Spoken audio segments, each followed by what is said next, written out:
Howdy, all you delicious people. I'm here today to review London Has Fallen. So, a lot of people would naturally assume that I would probably not go into this movie just because of the real, me having to know a bunch of places where these people are to eventually go and say where all these people have died in some points in time. It's a really actually complicated film, and so hence why I wanted to go into the challenge of it.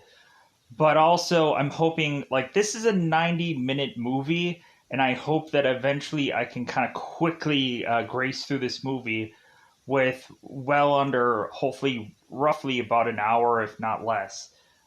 So with that said, let's go on to immediately say this movie doesn't conveniently have an app like Netflix to eventually have you be able to see it. I think weirdly, there's a lot of movies that are like on slings or weird, goofy apps that eventually you can have a subscription if you want to, but it's probably more convenient to go onto a Google search and probably go onto a certain app where you can pretty much see everything and not have to worry about a billion apps. You can just get one to see everything.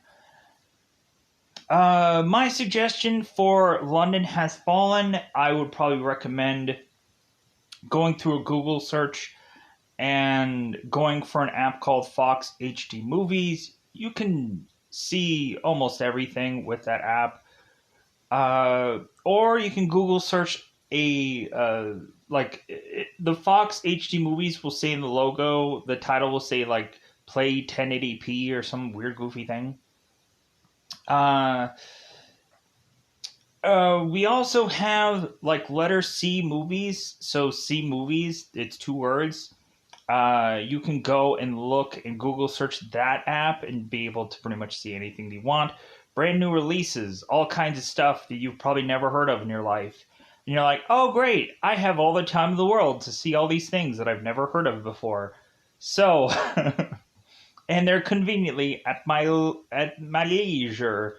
So, London Has Fallen. I really like the aggressiveness of this film. It tries to be much more aggressive than its previous movie. But there is a lot of shots, a lot of scenery shots, showcasing just London or the UK, which, cool. I really enjoy the UK. I really enjoy London. How many times have I wanted to go and just watch purposely movie because it's done in London or the UK. So really just sweet movie just for its scenery shots.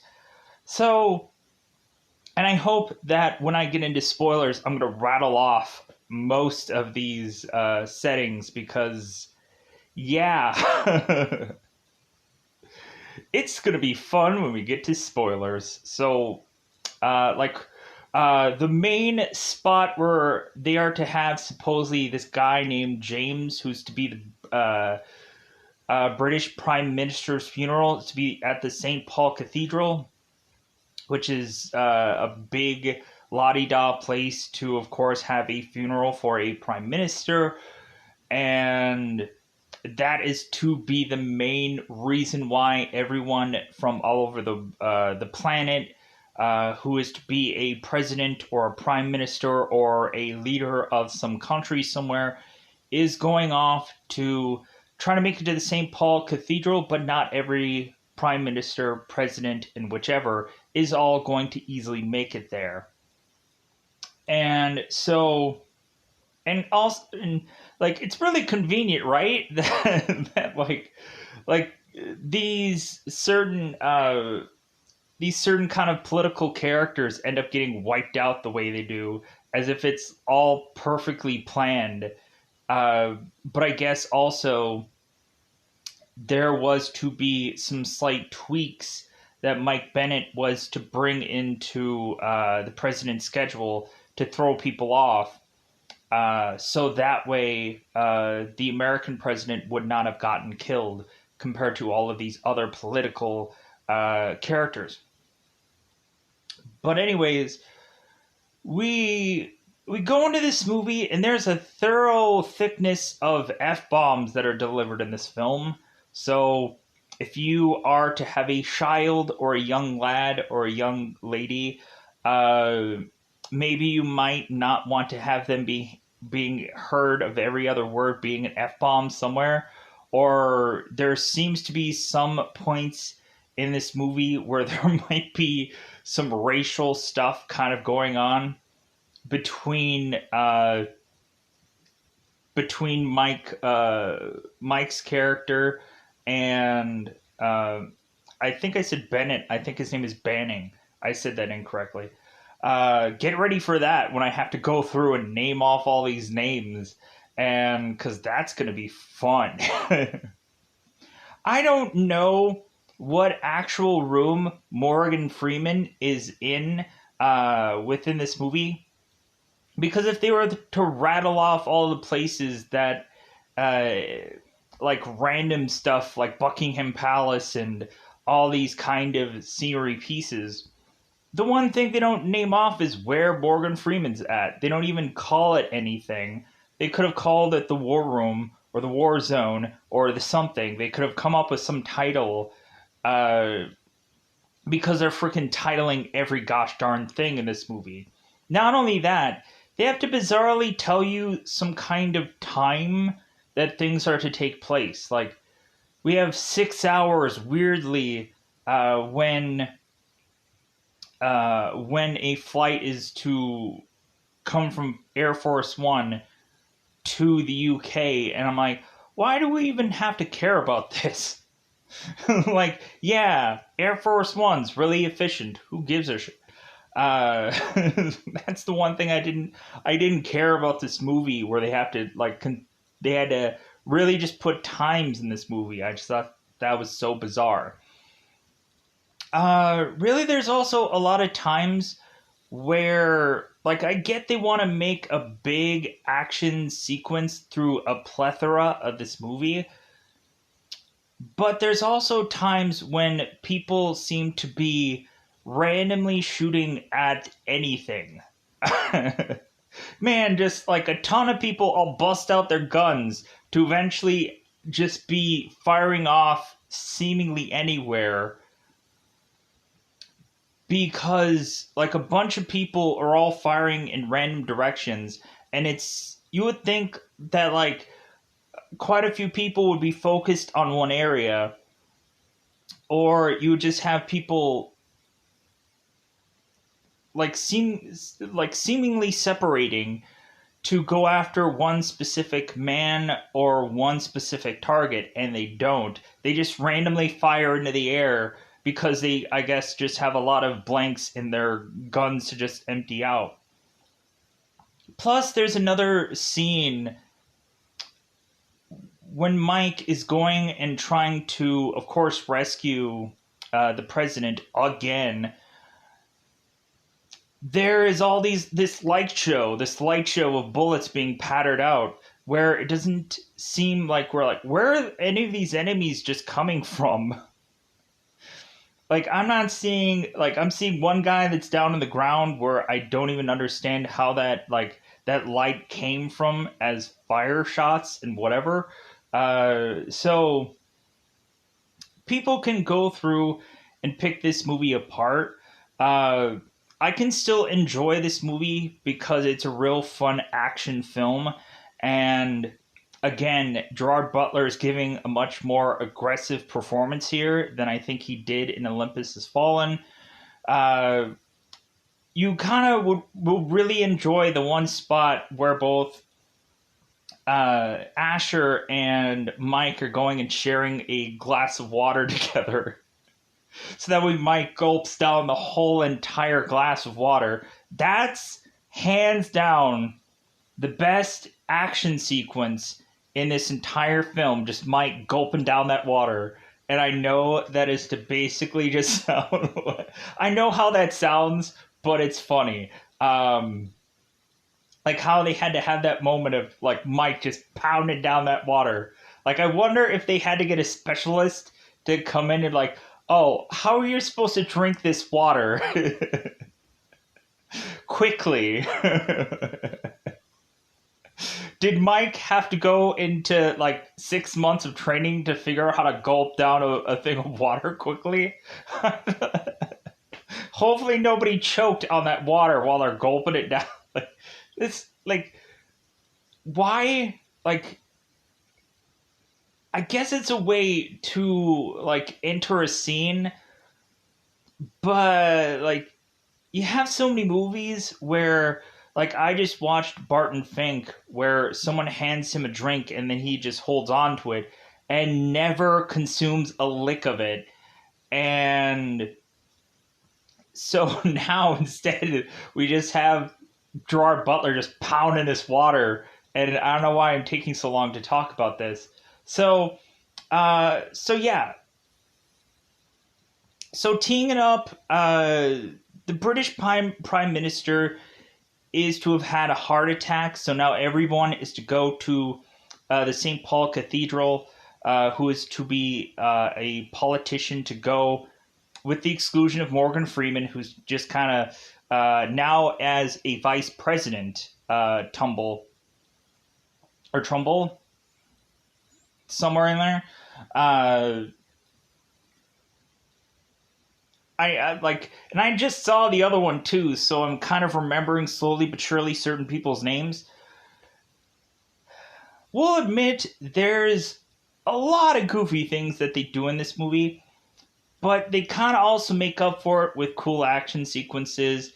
If there was no shortage of action sequences in the other movie, they're really just trying to like, hey guys, let's run off to get into another action sequence, to run off to get into another. So they really also try and give us a variety of action sequences in this film, which I can applaud them for kind of jumping around a lot. But it's a real fun movie that way, to have these people seemingly be in desperation. And so yeah, so like I would say that this movie, if I said Olympus Has Fallen was a really good film, I think maybe this movie is to be ballparking somewhere around there, but maybe not as good as the first movie, because really all this movie is action sequences. There's problems that I have more with this movie than I think I do with Olympus Has Fallen, where we have like zoom in scenes. There are times where things are way too convenient, where there is no possible way for anybody to like, man, these guys are too good, and they're too good at their job. And you really have to kind of give them flack for that, in all honesty. But yeah, plus this movie like jumps around a ton compared to the first one, and it's probably just going to be harder for me to jump around with all of these things going on here. So, with that said, let's just go into spoilers. Really, like, yeah, everyone goes to St. Paul's Cathedral while they're to be in London. People are to just kind of make it to the St. Paul's Cathedral, taking their sweet A time, and a lot of people get killed because of their taking their sweet A time. And so then eventually, when people are to be there the earliest, all of a sudden shots are being fired, people are getting murdered. Mike and the president are scrambling off to try to get the heck out of here, but it seems to consistently be impossible. So, to where they eventually have to just scramble to the American embassy because they're all out of freaking options. And everywhere they are to go, it's like, well, that's a mistake. Well, that's a mistake. Well, this sucks. So that's all I want to say about this movie because I'll just talk about it in spoilers. There's a lot going on. Big action movie, really cool. I can't wait till eventually I go into talking about Angel Has Fallen because I think that movie might have had a smaller scale of a film, but don't really much remember. It's been a while since I've seen that movie.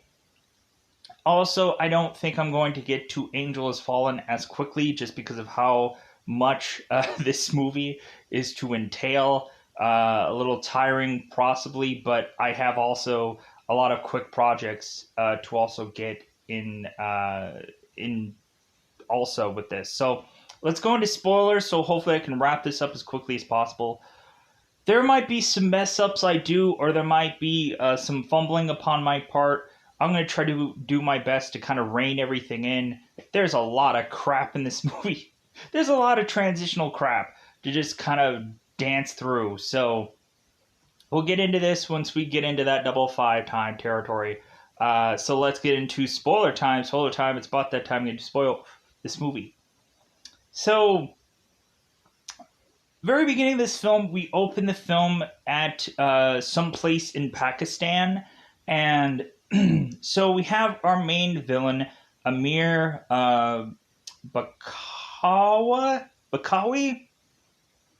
Barkawi, who is to have a man come to him with information mentioning that there had been some general that had to have gotten killed.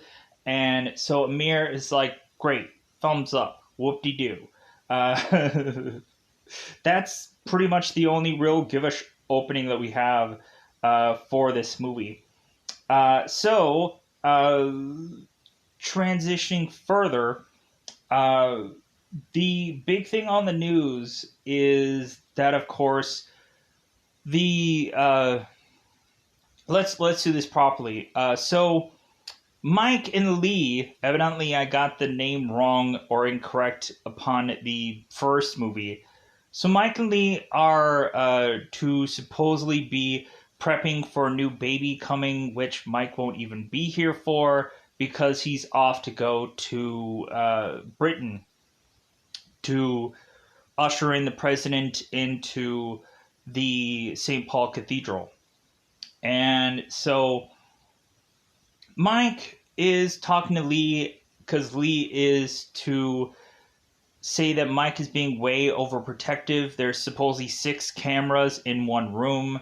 And so Lee is starting to crack wise about like, well, hey, how about we just like, should we put Kevlar all over the the crib? And Mike is like, that's a good idea. Like, because I think also Lynn Jacobs is to tell Mike, it's like, well, are you going to bulletproof the room? And he's like, that's a good idea. Like getting all these crazy, wild, cockamamie ideas to really heavily prepare for this baby coming in. And so Lee is to just be like, you know what? Like, I get it. You want to be this overprotective father, but like this is overkill. So Mike goes on and is to go and watch some telly because, like, I guess he's done really preparing for this room. Every single one of the rooms in this house that they are to have are white. And I'm just like, well, nobody could have had a splash of color anywhere. Maybe this is just some movie house that they just kind of use to have been part of probably a number of films or whichever, and so why paint anything a certain specific color? But pushing on, Mike goes, sits on the telly, sees that the Prime Minister is to have had a heart attack, but they're going and doing an autopsy to eventually check on that to make sure that he really did die of natural causes because it seems very suspicious. We end up finding out later in the film that the British Prime Minister actually was poisoned and was to be purposely killed to align all these people to go to the St. Paul Cathedral because all of this was planned. Uh, so now we transition on to Asher, our this movie's president, and so it seems that weirdly, uh, Asher's to ask like, "Hey, like where is Tumble? Like, shouldn't he be here?" And it seems that Asher's secretary is like, "Well, I'm sorry, sir. Like, it seems that he threatened violence if he wasn't going to get his vacation time." And so Asher's like, well, that's him. So,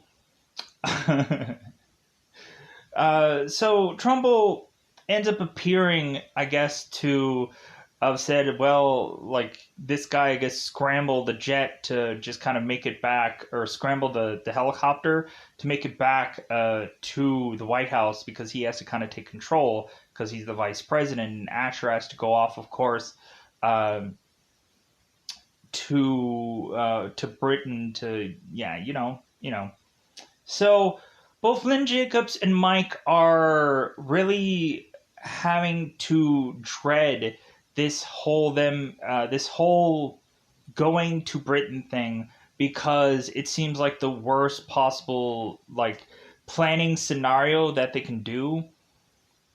And so plus also with there being 40 world leaders and 40 things of security, that is like it seems really tight even when supposedly we have uh, the Joint Security Committee coming together and thinking how they're going to break all this down and see if anybody had requested for certain specific people to make it to the St. Paul's Cathedral to come to this, to eventually come to the funeral.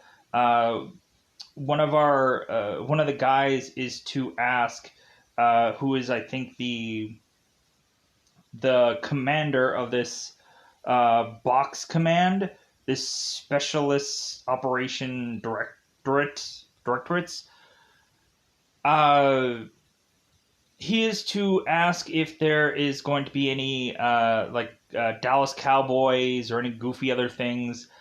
We have one guy asking and saying like, well, I think our prime minister was a big fan of the Kardashians for whatever reasons. Like, yeah. So, uh, so really goofy ask, and so like, yeah, let's just push on. So, really, I think the hilarious thing when we get here is we have one news anchor going when everybody is to come on down to the St. Paul's Cathedral. This woman is to mention that this is the most protected and heavily safe environment for these people to come into. And I'm like, yeah, you're saying that because it's going to be the exact opposite. You're only saying that to kind of build the fact that, oh yeah, we shouldn't be having any guns blazing kind of events here, which that's how like they're gonna like give us this false sense of hope that nothing's gonna happen for us to turn around and be guns blazing and freaking bullets are flying everywhere and anarchy is to ensue. So uh,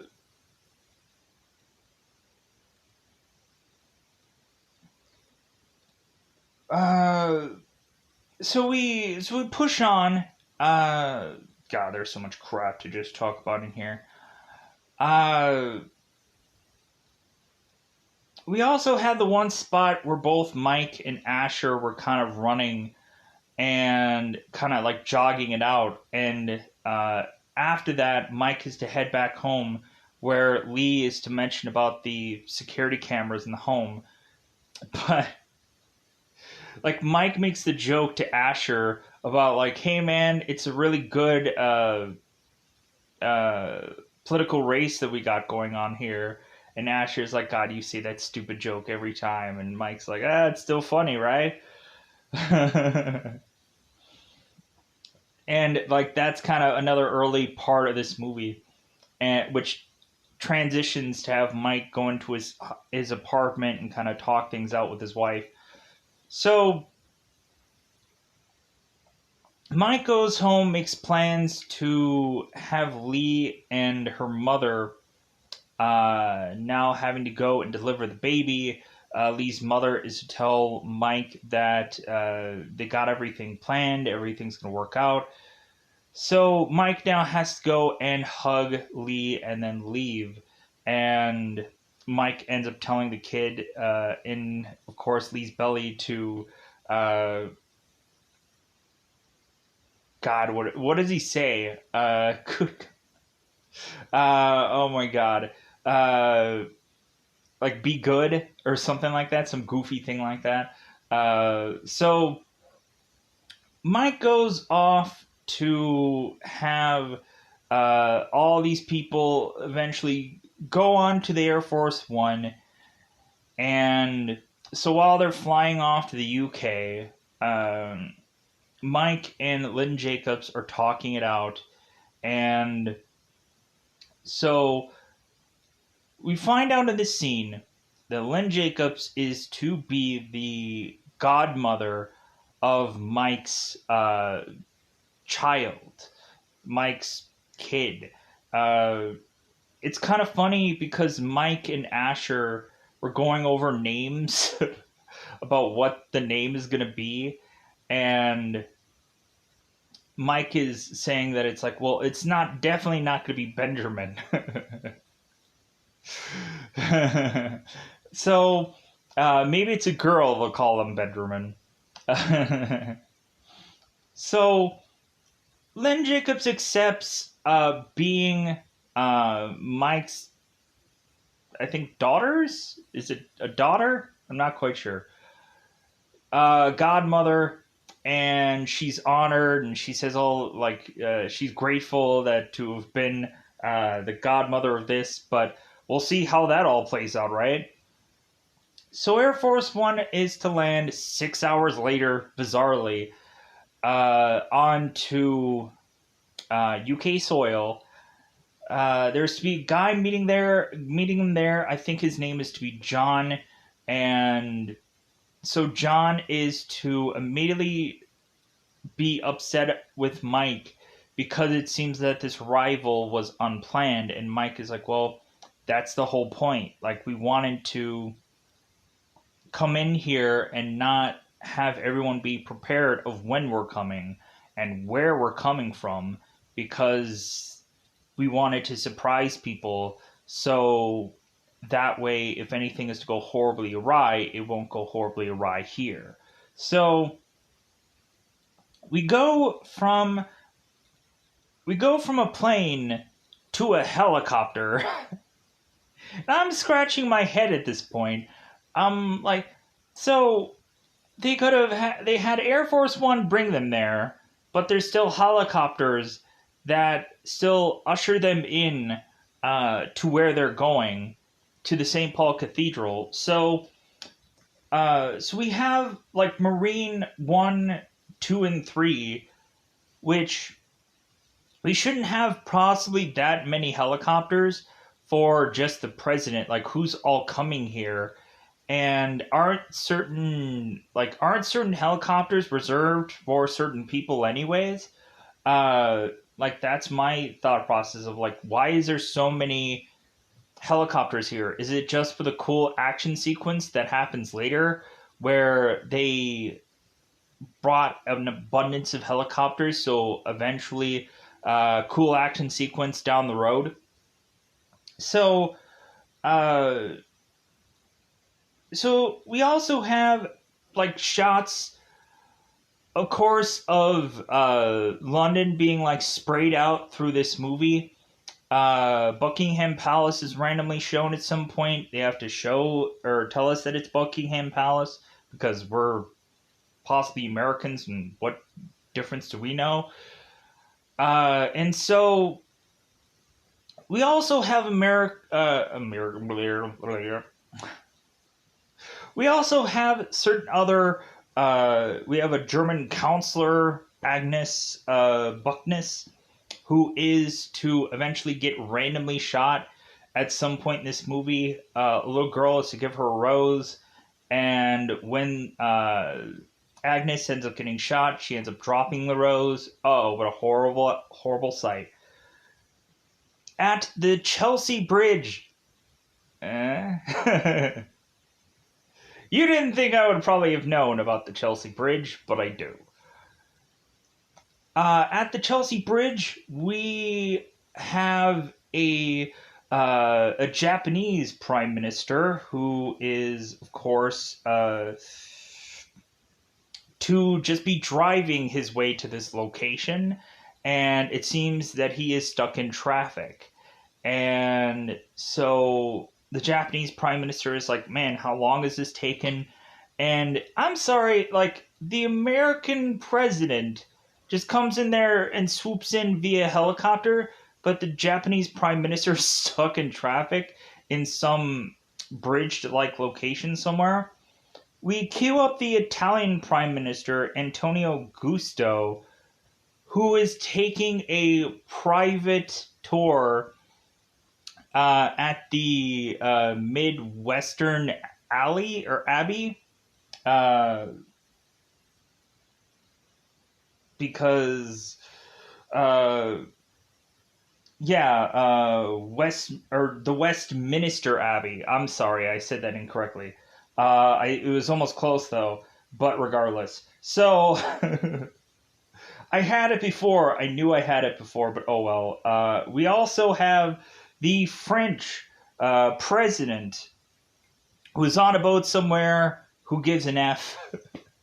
The French president is to be told that there are cars being prepped to get him to the St. Paul Cathedral, and he's like, well, like, not too prepped, are they? And the guy ends up saying, well, yeah, just give us another 10 minutes. So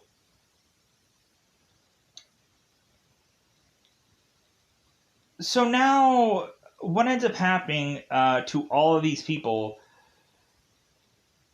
is that the Japanese prime minister, the Chelsea Bridge detonates and explodes and kills the Japanese prime minister.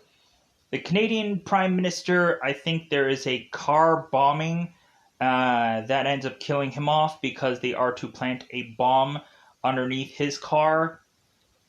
The Italian prime minister is to have the building that he's doing this private tour on blow up, which is the Westminster Abbey building, because I'm trying to say that right now.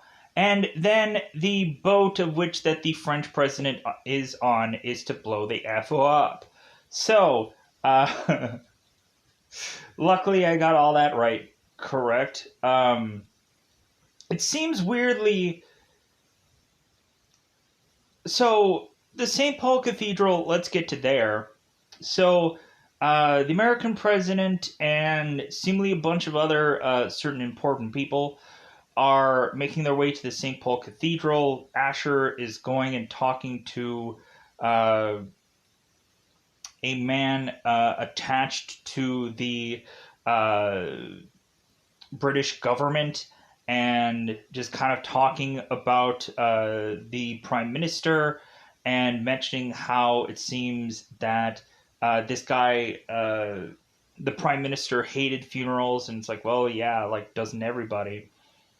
So now we go on to have the shooting start, and all of a sudden we just start having, like, these guys out of nowhere, police officers who aren't actually police officers. They're to be dressed as police officers, going and attacking, of course, these people. And so while all this carnage is seemingly happening, we cue certain shots of London at this time, and it seems that, like, this place should honestly be like a ghost town, after this whole event is to start to pop off. But instead, it seems like there's to be a shot of London that is to be the normal, common day-to-day stuff. Like, I guess this happens every single day, because people don't know. I think at some point we also have Big Ben, who, of course, as we are to kind of see here, is, I think, at some point to eventually take a hit here in some part of this movie. But I don't want to actually 100% confirm that because there's a lot of to say. So, so now that everybody's shooting everywhere, Mike is trying to defend the president, getting Asher to hide underneath this car to try to have them escape, to have someone chuck a device upon Asher's car to have it not be able to move. And so now these guys are just scrambling to find any vehicle that can work to get them the heck out of here. And so, severely conveniently, we have, of course, we conveniently have motorcycles that are chasing after these people, and we have, of course, where Mike is to go and take one of the helmets of the guys and like hold on to it, while eventually the car is to crush this guy's head from the rest of his body, and like put together this really aggressive, it's like, well, you, and he's like, oh, you like this back and forth weird goofy exchange of all these like aggressive words. So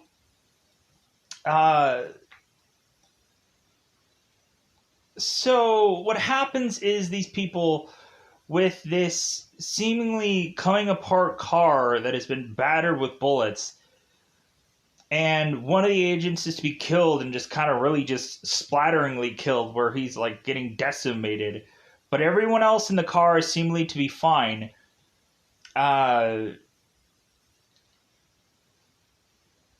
These guys quickly are to be able to make it to the Marine helicopters that we were to have ushered them into the St. Paul Cathedral. They make it back to these helicopters to just really have these helicopters go up, and all of a sudden we have a bunch of guys with bazookas, but they call them stingers, weirdly, in this movie. And so these helicopters are being shot down with these stinger-like weapons. Helicopters are trying to put together countermeasures, and so it starts to get to the point where it seems like these stingers are to seemingly be everywhere, and it seems that the helicopters are running out of countermeasures, and so eventually certain helicopters are to get damaged, or are to take hits, so that way the president can survive. To the point of eventually Gerard Butler is to tell Asher that, hey, we're probably going to get hit, so just kind of brace for impact. How exactly does Asher brace for impact? By flying into Mike. And Mike goes and like jumps off to try and get this life preserver to inflate at some part of this helicopter. So like none of these people really brace for impact. All of them just go on and are just moving the heck around in this helicopter, which doesn't make sense. And I think the only person that actually does possibly brace for impact is Lynn Jacobs, but what good does that really do? Because Mike eventually is to spot Asher and be like, hey, are you okay? And so both Asher and Mike are to eventually, or are to find Lynn Jacobs with seemingly a piece of metal or some kind of something through her chest, letting us know that Lynn Jacobs is going to die right here. So, Mike is to tell Asher to get the heck out of the helicopter because it's probably going to explode soon. And Mike doesn't do that. He has to have this one last moment with Lynn. And so Lynn tells Mike, like, hey, go get those furs. Go get those effers. And so Mike is like, okay, I effing will. Because we have to fill up the F marker in this movie. Like, yeah, get them effers. I'm in effing this. So we push these characters to have now Mike and Asher on foot. And so there's to be this police officer that's kind of conveniently just kind of walking around, just kind of checking things out. And Mike goes and smacks this guy and drops him. And so Asher is seeing this man and looking at Mike. It's like, why did you take this guy down? He's a police officer. And Mike is like, no, he's not. Like, an AK-47 isn't exactly government issue. And neither is the number of things that this guy has. He has like smoke grenades, grenades, and just assortment of goodies that Mike is going to coincidentally need when they head on to this place called Charing Crossing Station. So, as I have to thumb around through consistently a lot of points of this movie, they make it to the station, and there's so much going on in this freaking film. So Mike is going and tossing these smoke grenades that weirdly have to be spraying out blue smoke grenades, I guess, so that way it can stand out when Mike tosses them. Mike also just kind of randomly tosses smoke grenades in certain kind of sections, which I don't think there are actually villains there, but he just kind of chucks it anyways to get rid of things. And so Mike starts taking a lot of these enemies out to coincidentally be able to find one of the enemies supposedly down. And so Mike goes and tortures this guy while talking to the main bad guy in this film, and is to... Because here's the thing. Everybody is to call everybody on the villain side. Everyone is just to call everyone brother in this movie for whatever reason. I guess that's all of their code names or things that they have to call one another. I guess instead of having to actually say actual names of certain characters. Chief Hazard is the guy who is to mention about like the Dallas Cowboys, and he is to have his own little war room that I had rattled off and mentioned. Like the British are to have their own like war room, which they end up having the title for in this movie, which I'm not going to. The Box Command, yeah. But again, so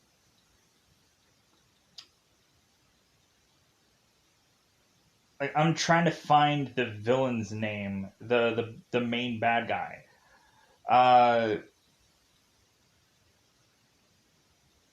Karam, Karam, yeah, that sounds about right.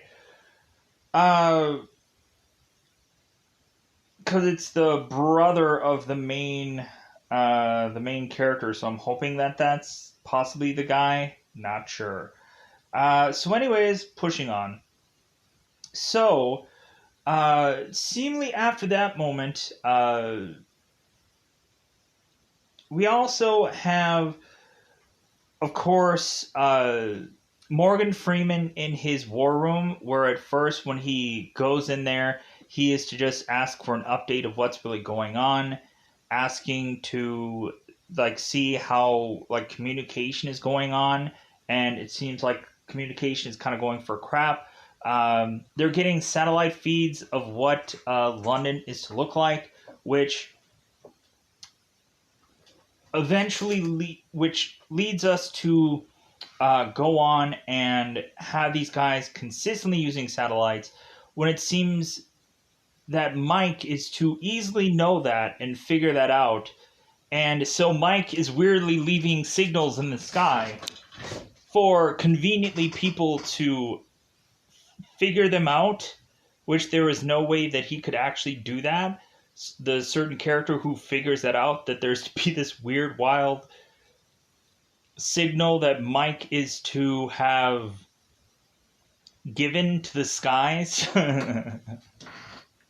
There is no way they would have had to have followed them consistently, like from second to second, to see Mike eventually give this signal of Southpaw 6. But it is what it is. So, but back with Mike and Asher. So Mike and Asher uh, are talking to the main villain, who is actually to uh, be the guy in this area that is to like have the real ground force. The other villain that we see in the beginning of this film is just to be in Yemen right now, and he's just watching everything through a camera feed. The Amari, who I mentioned in the early part of this movie, he's just watching everything through a camera screen, and he's getting updates. And what does that even mean? Nothing. This guy isn't even a real true threat in this movie, and they barely even have him in this film. I don't even know why this guy's even there, but they end up saying he's like the sixth most threat uh, out of everyone else in the world. Like, he is the sixth most known threat. And I'm just like, okay, great. So,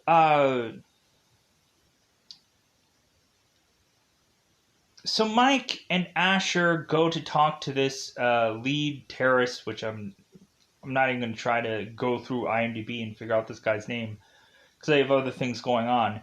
And so Mike goes, stabs, and tortures this guy before he's to die. And Mike tells this guy, like, yeah, like, you hear that? It's me killing your brother. So the guy says in tort, the villain says in tort that, like, so now since you've gone and killed a lot of my men, I'm going to go off, and instead of going and killing your president quickly, I'm going to do it nice and slow, and I'm going to live stream it so everyone can see. So both Mike and Asher are walking now through this subway station, and so that leads Asher to go and tell Mike, hey man, like, if it comes down to it and I get captured and it seems like I'm probably going to die, like, just kill me. Like, I don't want my son for the rest of his life to watch a video of me dying on YouTube. I'm like, that seems kind of weird. That seems kind of goofy, right? Uh, they have to try to, like, keep iterating or keep adding in Connor from time to time in this movie. And whatever they continue to try to do just seems like the weirdest thing, that they have to keep trying to add him in at some point in this movie. Because when Asher is to supposedly be uh, going on to FaceTime or something with his son, and supposedly Connor had just had a first date with some gal or some guy, who knows. He just says like, hey, yeah, like my son just had his first date. Okay, sure. uh but we just keep adding him in for whatever goofy reason. So Asher is to tell Mike, it's like, kill me if it ends up being that I end up getting captured. That's an order, Mike. And Mike is like, okay, sure, yeah, like it's gonna come to that. So Mike, Asher go off to make it to this MI6 safe house because Mike trusts these MI6 people, and so he ends up leaving the signal for, of course, the guys to be able to know where they're going. It's like, oh yeah, the MI6 safe house, yeah, like so we meet. Let me pause for a second. I just dropped my phone. All right, we meet MI6 operative Raquel Marshall at, of course, the safe house, and so when they make it to this safe house, Trumbull is to give these guys of course, special message to tell them that, hey, like, I know that you guys probably can't trust this message sent to you, but like, here's one way that you actually can. And so Trumbull had went on to talk to Mike, and because Mike was at the White House, and Trumbull had to make it back so that way he can kind of watch over things. And Trumbull had mentioned to Mike about him wanting to catch like a 70-pound fish, and like, wouldn't that have been a great thing to achieve? And so like Trumbull just has to have the thought of that he could have achieved that, because now he's back in the office, now has to go back to work.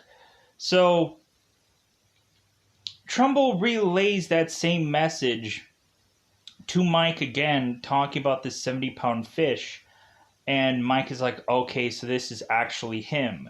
This is to actually be like the code word that Trumbull had last said to him, so they can trust this message. So Trumbull has relayed this message to Mike and Asher, saying that there's going to be a SEAL team making their way to Mike and Asher. So like, they're going to get out via that way. And so Mike and Ash are kind of waiting it out. And so while they're waiting it out, Mike and Ash are exchanging a cup of water. And so Asher goes and talks about that him and his son are going and exchanging these little like memes or tweets or whatever kind of goofy jokes to one another. And Asher mentions that Connor may not even realize it, but Asher realizes how much that really means to him, and it basically means the world. And so Asher is saying this because to kind of gear up Mike for bringing in a new child in the world, because that, of course, is going to happen soon. And so Asher is to relate to Mike, well, hey man, like, it doesn't come down to like all the little things that you have to do for this kid. Like, it just comes down to the big moments, and really just like just being there. And Mike is like, well, what about all the other little things? And he's just like, well, that matters too. But and so Mike's like, you like. you end up saying like all the little stuff didn't matter, but I guess it does matter, like all the security and all the whatever. But like Asher is just trying to be fun here and just kind of like being like, hey man, when you have this kid, it's gonna mean a lot. But uh, so the MI6 guys are to let both Mike and know that supposedly a SEAL force had arrived, and Mike is like, I'm sorry, like these guys had gotten here within 30 some odd minutes. Like that doesn't make sense. They're looking at the camera of these guys outside, realizing that none of them are actually sweating, and they supposedly have 40 pounds of equipment on and no one's sweating. So because they haven't made it this far, and so there's something fishy about all this. And it seems that the enemy had gone and found Tumble's message. And so these guys go and sneak into this safe house, which I'm like, I'm sorry, shouldn't this safe house be well fortified? And like, these people should have easily snuck in here like this, like it's nobody's business. And so Mike has to go and take Asher to put him in this one armored room and tell him it's like, hey man, like go and stand here and don't open the door for no one but me. And Asher's like, well, what if it's not you that it seems like I have to open the door to? And Mike is like, well, you're effed. Like you're effed if it's not me. So uh so they go guns blazing, they kill all the SEAL team, and now we have both Mike and Asher having to forcibly scramble out of this building, making it to some random MI6 vehicle, and now driving like heck to just make it to the American Embassy because there's nowhere else to go. So as they drive to the American Embassy, all of a sudden there's to be some forces trying to stop Mike and, of course, Asher from making it to the American Embassy. And so also, the president hasn't driven a car in a number of years, and so he's a little rusty. So Mike and Asher continue to drive on to get riddled with bullets, pushing them to just try as best as possible to make it to the American Embassy. But there is to be this massive truck that ends up smashing into them, flipping their car over as they were to seem that they had got out of here alive, that they made it. They're like, yeah, like we got through this. And then big, huge, massive garbage truck comes flying in, smashing through. So the enemy, or the terrorists, end up going and taking Asher, pulling him out of the car. Mike tries to grab onto one of the terrorists and starts knifing him, like, and is to torture this guy for information, asking where this guy is going. And Mike is to tell him exactly where he is to, of course, go. So, I think we're almost at close to the end here, right? Yeah, we're pretty close to there. Yeah, I think uh, Kamran, Kamran. I'm probably ill pronouncing that. I apologize. So,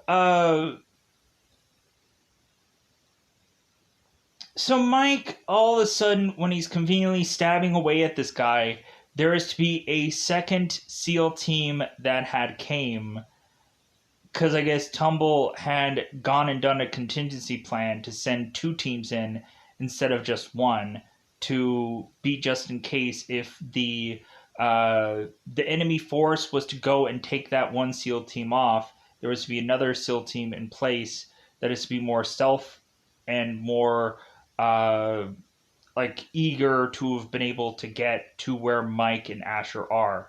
So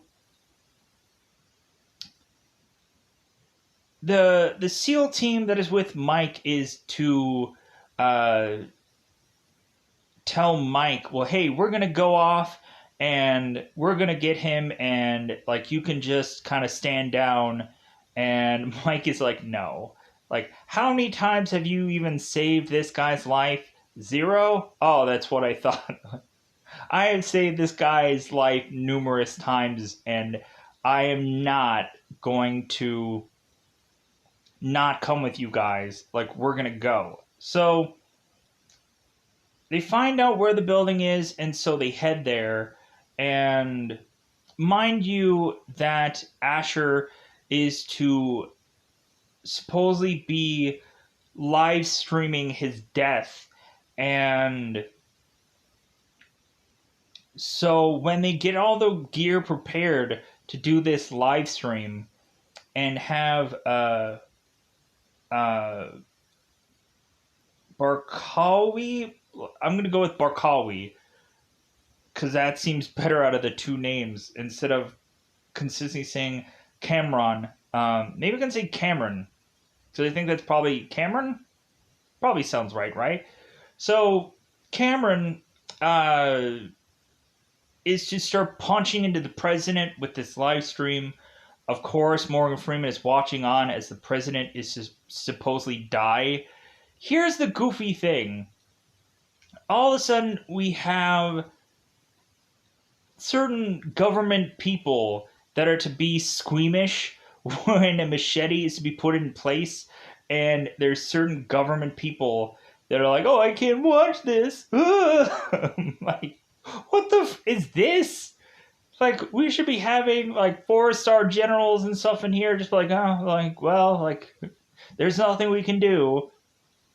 And so they're just watching on as the president is to die. Like, they shouldn't have people who are just like, oh no, I can't watch this. I'm like, what the is this? And so immediately Mike's plan is to have them knock out this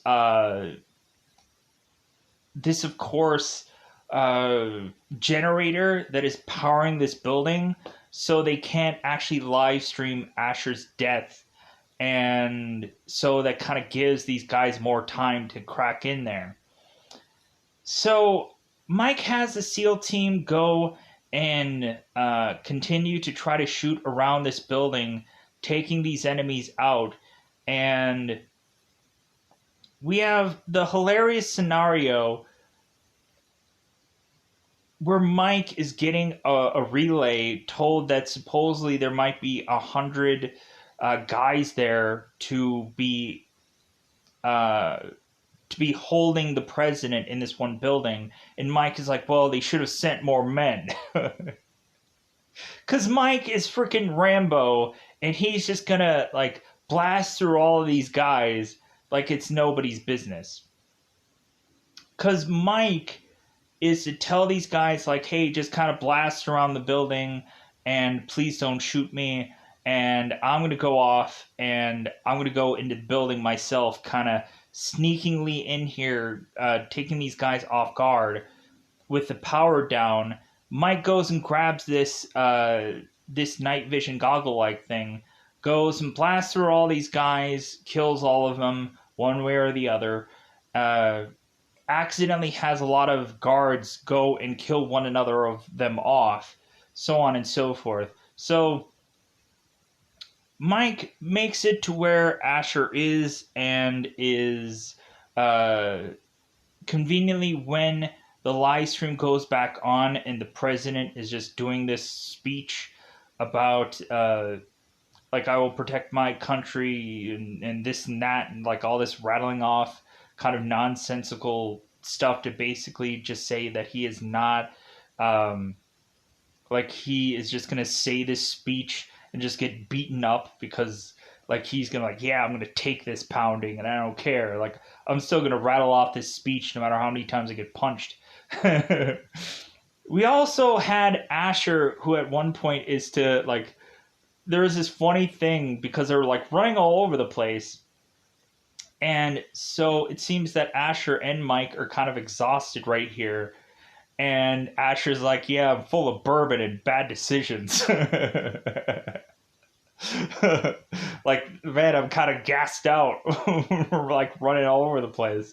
So, and I thought that was such a funny line. There's a lot of funny lines in this movie, which I'm not going to repeat because I just don't have the time. Uh, so, uh, so Mike eventually like ruins this whole live stream.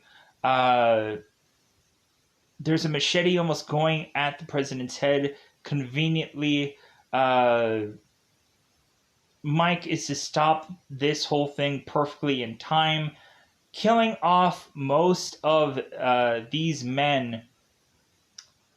But it seems that Cameron is still alive, and Mike is like, God, does this guy ever die? Like, he just starts beating the crap out of him and punching the crap out of Cameron. But, and just kind of telling him, it's like, well, yeah, like, you just think that we're some building or we're just some, like, we're just some people, but we're always gonna, like, we're always gonna beat you. We're always gonna win. And so on and so forth. Like, really just going to, like, yeah, like, giving us that, yeah, kind of feeling. So, uh, so now the SEAL team outside is to still have to blow this building. And so both Mike and Asher are running around this building trying to figure out how the heck to get out of here. And the only way out is for the SEAL team to blow the building, because both Mike and Asher are going to jump down this elevator shaft to seemingly fall to the end of it and be protected. And so that leads us uh, to have this kind of movie just wrapped up in a nice, neat little bow. With the SEAL team going, grabbing Asher, and getting the heck out of there, scrambling out. And so Morgan Freeman, or Trumbull, is to eventually find where Amir is, and is to go and call him on this phone.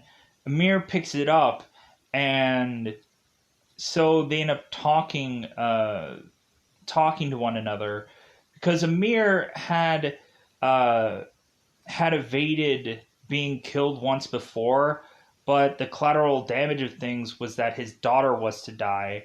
And so Cameron and Amir are to bring that up, that their sister or their uh, daughter was to die. And it's like, oh, well, like, that's too bad. Like, you can't justify, like, all the deaths that you're doing when, like, so you're killing so many people off because of one person, like that. That doesn't slide around here. So, uh, so Trumbull ends up dropping a bomb upon Amir while he's looking out this window, and Amir is to be killed off supposedly, and so everything is to be wrapped up in this nice, neat little bow. Weirdly, we have the vice president who's doing this speech in a location that doesn't seem like the White House. And I don't know why Trumbull chose this location to do this speech. Maybe because they were like, yeah, like, we spent all that time in that boardroom. Like, we're not going to go on and go back into the Oval Office. We've already used that place enough. So we're just going to go and have a random building where the vice president does this one speech because we ran out of money. So yeah, so that's how they kind of wrap up this movie, and Mike makes it back home to go and kind of kiss his child, and it's like, yeah, like we did it. And Lee mentions that Mike is going to be getting a lot more vacation time because Asher is to say that Mike deserves it for all the stuff that he had to do for the second time around and save Asher's life for the second time around. So, so really, Mike goes on and is to go and see his resignation letter, and he deletes the whole thing because he's like, no, like I think I need to stay into office to protect our president and like just protect our country from any enemies anywhere, wherever they are to go. Uh, we also had a moment where the MI6 woman who is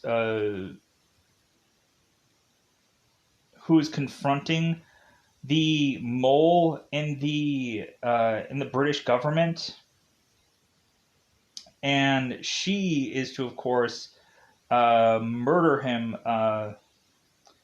Joaquin Jacqueline Marshall is to find a guy named John, who is to be the mole of this whole get together, or mole of the whole like government scene. So she ends up wanting to arrest him, but it seems that John won't go without a fight. So Marshall has to kill this guy and like kind of wrap up the fact of this guy being the kind of the inside man who is to kind of help orchestrate this whole ordeal and to kind of counterbalance everything that is to go on and be told and whatever. We also had the moment where Trumbull is going and calling uh, of course, head uh, or the chief hazard commander guy and tell him to go ahead and take every single one of his police forces off of like out of London, so that the military can come in and take out all of uh, the the police force who should just be the villainous characters now, because no police force would have been eventually out there that were to be their allies. So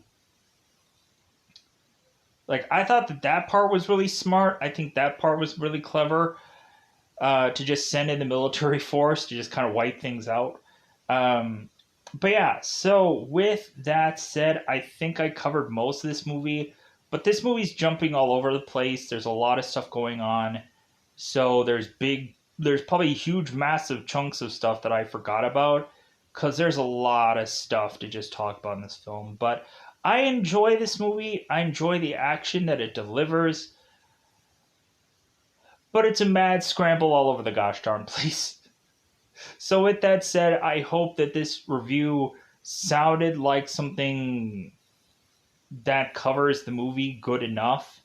Uh, there, of course, was a lot of times where I, of course, didn't actually have certain names being rattled off because there was other certain places where I had to get certain other information for parts of this movie, and so that was the real challenge of really just be like, I don't remember this person's name, and I'm not going to take the time to rattle off every single person's name in this one because it's better to just try as best as possible to get certain places or try to keep this ball moving, because otherwise I would have had to consistently pause horrific amount of times to try and figure out people's names and whatever, while trying to consistently move the ball forward. So with that said, I'm going to get the heck out of here. Bye, everybody. Bye, everybody.